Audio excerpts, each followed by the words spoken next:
ഏവർക്കും നമസ്കാരം. ജൂലൈ മാസം 1-ാം തീയതി മുതൽ ജൂലൈ 31-ാം തീയതി വരെയും നീളുന്ന ജൂലൈ മാസത്തെ ഫലങ്ങളാണ് ഇന്ന് നാം ഇവിടെ വിശദമായി വിശകലനം ചെയ്യുന്നത്. അതിന് മുന്നോടിയായി നമുക്ക് ജൂലൈ മാസത്തെ നവഗ്രഹങ്ങളുടെ സഞ്ചാരം ഒന്ന് പരിശോധിക്കാം.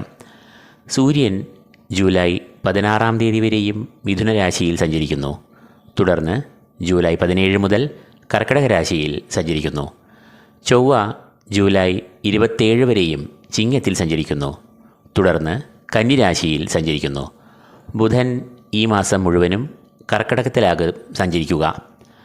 വ്യാഴം മിഥുനത്തിൽ തൻ്റെ സഞ്ചാരം തുടരുന്നു. ശുക്രൻ ജൂലൈ 25 വരെയും തൻ്റെ സ്വക്ഷേത്രമായ ഇടവത്തിലും തുടർന്ന് മിഥുനത്തിലും സഞ്ചരിക്കുന്നു. അതായത് ഭൂരിഭാഗവും ശുക്രൻ സഞ്ചരിക്കുന്നത് ഇടവത്തിൽ ആണ്. ശനി മീനരാശിയിൽ തൻ്റെ സഞ്ചാരം തുടരുന്നു. രാഹുകേതുക്കൾ തങ്ങളുടെ സഞ്ചാരം കുംഭരാശിയിലും ചിങ്ങരാശിയിലുമായി തുടരുന്നു. അപ്പോൾ മേൽപ്പറഞ്ഞ ഗ്രഹങ്ങളുടെ സഞ്ചാരഫലമായി നമുക്ക് ഓരോ കൂറുകാരുടെയും ജൂലൈ മാസത്തെ ഫലങ്ങളിലേക്ക് പ്രവേശിക്കാം. ധനുക്കൂർ മൂലം, പൂരാടം, ഉത്രാടം കാൽ എന്നീ നക്ഷത്രങ്ങളാണ് ഈ കൂറിൽ വരുന്നത്. സൂര്യൻ ഈ കൂറുകാരുടെ 7, 8 എന്നീ ഭാവങ്ങളിൽ കൂടിയാകും ഈ മാസം സഞ്ചരിക്കുക. ഈ രണ്ട് ഭാവങ്ങളും സൂര്യൻ്റെ അനിഷ്ടഭാവങ്ങൾ ആകുന്നു. 7-ാം ഭാവം എന്നത് കളത്രഭാവം എന്ന് അറിയപ്പെടുന്നു. പ്രണയം, വിവാഹം, ദാമ്പത്യ ജീവിതം എന്നിവയെല്ലാം കുറിക്കുന്നത് ഈ 7-ാം ഭാവം കൊണ്ടാണ്. സൂര്യൻ ഈ ഭാവത്തിൽ കൂടി സഞ്ചരിക്കുന്നത് ദമ്പതികൾ തമ്മിൽ അഭിപ്രായ ഭിന്നതകൾ, കുടുംബത്തിൽ ഒരു സുഖക്കുറവ്, ജീവിത പങ്കാളിക്ക് ശാരീരിക ക്ലേശങ്ങൾ, അസുഖങ്ങൾ എന്നിവയെല്ലാം സൃഷ്ടിക്കാം. കൂടാതെ യാത്രാക്ലേശങ്ങളും രോഗദുരിതങ്ങളും ഈ സമയത്ത് ഉണ്ടാകാം. 7-ാം ഭാവം എന്നത് പങ്കാളിത്ത ബിസിനസ്സിനെയും കുറിക്കുന്നു എന്നതിനാൽ സൂര്യൻ പ്രതികൂലമായ ഈ ഭാവത്തിൽ സഞ്ചരിക്കുന്നത് ബിസിനസ്സിൽ അനിഷ്ടമായ ഫലങ്ങൾ, ധനനഷ്ടം, പാർട്ട്ണറുമായ അഭിപ്രായ വ്യത്യാസം എന്നിവയെ ഉണ്ടാക്കാം. ആയുർഭാവം എന്ന് അറിയപ്പെടുന്ന 8-ാം ഭാവം ആരോഗ്യം, ശരീരസുഖം എന്നിവയെ കുറിക്കുന്ന ഭാവമാകുന്നു. അതുകൊണ്ട് തന്നെ സൂര്യൻ ഈ ഭാവത്തിൽ സഞ്ചരിക്കുമ്പോൾ അത് പ്രധാനമായും അനാരോഗ്യം, ശാരീരികമായ ക്ലേശങ്ങൾ, രോഗം, ചെലവുകൾ, ദുരിതം, അലച്ചിൽ എന്നിവയെ സൃഷ്ടിക്കാം. സൂര്യൻ ഈ കൂറുകാർക്ക് ജൂലൈ മാസം പൊതുവെ അനിഷ്ടഫലങ്ങളെയാണ് നൽകുക എങ്കിൽ ഈ കൂറുകാരുടെ രാശിയാധിപനായ വ്യാഴം ഈ കൂറുകാർക്ക് ഏറ്റവും ഗുണദായകനായി ഭവിക്കുന്നു. കാരണം വ്യാഴം ഈ കൂറുകാരുടെ 7-ാം ഭാവത്തിലാണ് സഞ്ചരിക്കുന്നത്. വിവാഹം, ജീവിത പങ്കാളി, ദാമ്പത്യബന്ധം എന്നിവയെല്ലാം കുറിക്കുന്ന ഈ 7-ാം ഭാവത്തിൽ വ്യാഴം സഞ്ചരിക്കുമ്പോൾ അത് ഈ ഭാവത്തിന് പുഷ്ടിയെ നൽകും.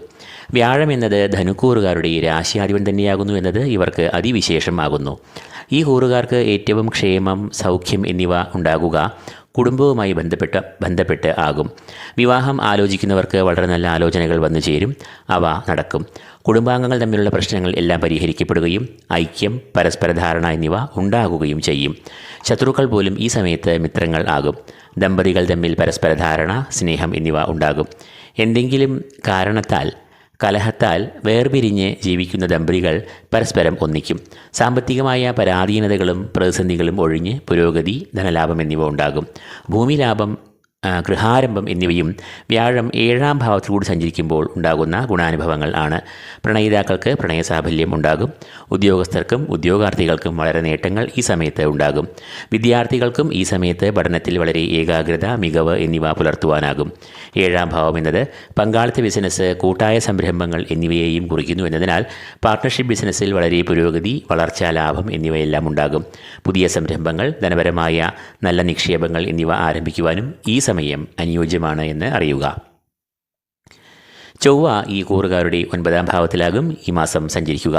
9-ാം ഭാവം എന്നത് ഭാഗ്യഭാവം എന്നാണ് അറിയപ്പെടുന്നത്. കൂടാതെ ഈശ്വരകടാക്ഷം, ഗുരുകടാക്ഷം, പിതൃപുണ്യം എന്നിവയെല്ലാം ഈ ഭാവത്തെ കൊണ്ട് നിർണ്ണയിക്കുന്നു. ചൊവ്വ ഈ ഭാവത്തിൽ കൂടി സഞ്ചരിക്കുമ്പോൾ പൊതുവെ ഭാഗ്യത്തിന് ഒരു മറവ് വരാം. തൽഫലമായി കാലതാമസം, കർമ്മവിഘ്നം, ഒരു കാര്യം നടന്നു കിട്ടുവാൻ കുറച്ചധികം കഷ്ടപ്പെടേണ്ടി വരിക, അലച്ചിൽ, അതുണ്ടാക്കുന്ന മാനസികമായ സംഘർഷങ്ങൾ എന്നിവയെ സൃഷ്ടിക്കാം. ചൊവ്വ ഈ കൂറുകാർക്ക് പ്രതികൂലമായ ഫലങ്ങളെ നൽകുന്നുവെങ്കിൽ ബുധൻ ഈ കൂറുകാർക്ക് ഈ മാസം ഇഷ്ടഭാവത്തിൽ സഞ്ചരിക്കുന്നു എന്നതിനാൽ നല്ല ഫലങ്ങളെ നൽകും. ബുധൻ ഈ കൂറുകാരുടെ അഷ്ടമഭാവം അഥവാ 8-ൽ കൂടിയാകും സഞ്ചരിക്കുക. 8-ാം ഭാവം ആയുർഭാവം എന്ന് അറിയപ്പെടുന്നു. കൂടാതെ ഒരു വ്യക്തിയുടെ ആരോഗ്യം, രോഗപ്രതിരോധ ശേഷി, ശരീരസുഖം, മനസ്സുഖം എന്നിവയെയും കുറിക്കുന്നത് ഈ 8-ാം ഭാവമാണ്. ബുധൻ 8-ാം ഭാവത്തിൽ സഞ്ചരിക്കുന്നതിൻ്റെ ഫലമായി ഇവർക്ക് ശരീരസുഖം, മനസ്സുഖം, കുടുംബത്തിൽ ക്ഷേമം, ഐക്യം എന്നിവയെല്ലാം വന്നു ചേരും. കൂടാതെ കൂടാതെ ബുധൻ എന്നത് ഈ കൂറുകാരുടെ കളത്രഭാവാധിപനും കർമാധിപനുമാകുന്നു. ഈ അധിപൻ അനുകൂലനാകുമ്പോൾ പ്രണയ ദാമ്പത്യ ജീവിതത്തിൽ ഊഷ്മളമായ ബന്ധം പുലർത്തുന്നു. ദമ്പതികൾ തമ്മിൽ മാനസികമായ ഐക്യം, സന്തുഷ്ടി, സ്നേഹം, അതുമൂലം കുടുംബത്തിൽ സുഖകരമായ അന്തരീക്ഷം എന്നിവയെല്ലാം വന്നു ചേരും. തൊഴിൽ രംഗത്തും ഈ കൂറുകാർക്ക് പ്രതിസന്ധികൾ അലട്ടില്ല. ശുക്രൻ ഈ കൂറുകാരുടെ 6, 7 എന്നീ ഭാവങ്ങളിൽ കൂടിയാകും സഞ്ചരിക്കുക. ഈ 2 ഭാവങ്ങളും ശുക്രൻ്റെ ഇഷ്ടഭാവങ്ങൾ അല്ല. 6-ാം ഭാവം എന്നത് രോഗം, ശത്രുക്കൾ, കടങ്ങൾ എന്നിവയെ എല്ലാം കുറിക്കുന്നു. പൊതുവെ 6-ാം ഭാവം എന്നത് ശുക്രൻ്റെ അനിഷ്ടഭാവമാകുന്നു. അതുകൊണ്ട് തന്നെ പൊതുവെ 6-ൽ സഞ്ചരിക്കുന്ന ശുക്രൻ അനിഷ്ടഫലങ്ങളെയാണ് നൽകുക. എന്നാൽ ഇവിടെ ഒരു വ്യത്യാസമുണ്ട്. ശുക്രൻ തൻ്റെ സ്വക്ഷേത്രമായ ഇടവത്തിൽ ജൂലൈ 25-ാം തീയതി വരെയും സഞ്ചരിക്കുന്നു. കൂടാതെ ഈ കൂറുകാരുടെ 6-ാം ഭാവാധിപൻ ശുക്രനാകുന്നു. 6-ാം ഭാവാധിപൻ 6-ൽ സഞ്ചരിക്കുമ്പോൾ അത് ഗുണാനുഭവങ്ങളെ നൽകും. തൽഫലമായി രോഗമുക്തി, ആരോഗ്യം, ശരീരസുഖം എന്നിവ സിദ്ധിക്കും. കൂടാതെ ഈ കൂറുകാർക്ക് ശുക്രൻ സകല പ്രതിസന്ധികളെയും തരണം ചെയ്യുവാനുള്ള കഴിവ്, ഊർജ്ജം, ആത്മബലം എന്നിവയെ നൽകും. ശത്രുനാശം, കാര്യവിജയം, തൊഴിൽ രംഗത്തെ നേട്ടങ്ങൾ എന്നിവയെല്ലാം ഉണ്ടാകും. അതുപോലെ വിദ്യാർത്ഥികൾക്കും പഠന മികവ്, മികച്ച വിജയം എന്നിവയെല്ലാം ശുക്രൻ നൽകും. എന്നാൽ ജൂലൈ അവസാന വാരം മുതൽ ശുക്രൻ ഈ കൂറുകാരുടെ കളത്രഭാവമായ 7-ാം ഭാവത്തിലേക്ക് പ്രവേശിക്കുമ്പോൾ അത് പ്രണയദാമ്പത്യ ബന്ധങ്ങളിൽ ചില സ്വാരസ്യങ്ങൾ, അഭിപ്രായ ഭിന്നതകൾ, മാനസികമായ അകൽച്ച, തർക്കങ്ങൾ എന്നിവയെ സൃഷ്ടിക്കാം. പാർട്ട്ണർഷിപ്പ് ബിസിനസ്സിലും ബന്ധങ്ങൾക്ക് ഒരു അകൽച്ച അനുഭവപ്പെടാം.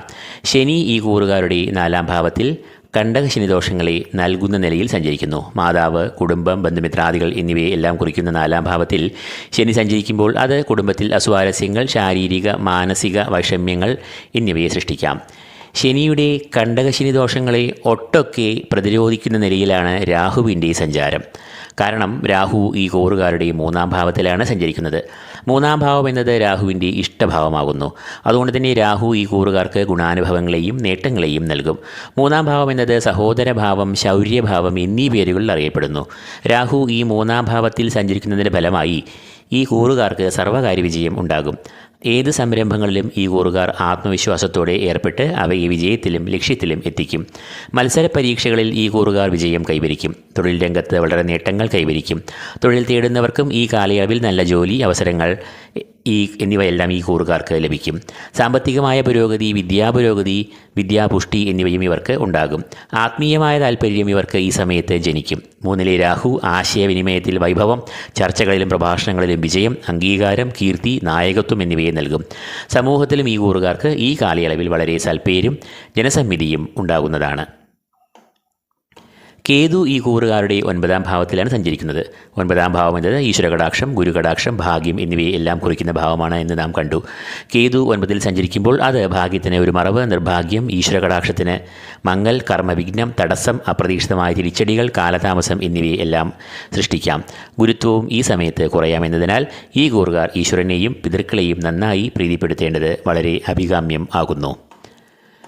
അപ്പോൾ ധനുക്കൂറുകാർക്ക് രാശ്യാധിപനായ വ്യാഴം, ബുധൻ, രാഹു എന്നിവർ വളരെ അനുകൂലരായി ഇഷ്ടഭാവങ്ങളിൽ സഞ്ചരിക്കുന്നു. എന്നാൽ സൂര്യൻ, ചൊവ്വ, കേതു, ശനി എന്നിവർ പ്രതികൂലരായും ഭവിക്കുന്നു. ശുക്രൻ ഭാഗികമായ ഫലങ്ങളെ നൽകുകയും ചെയ്യുന്നു.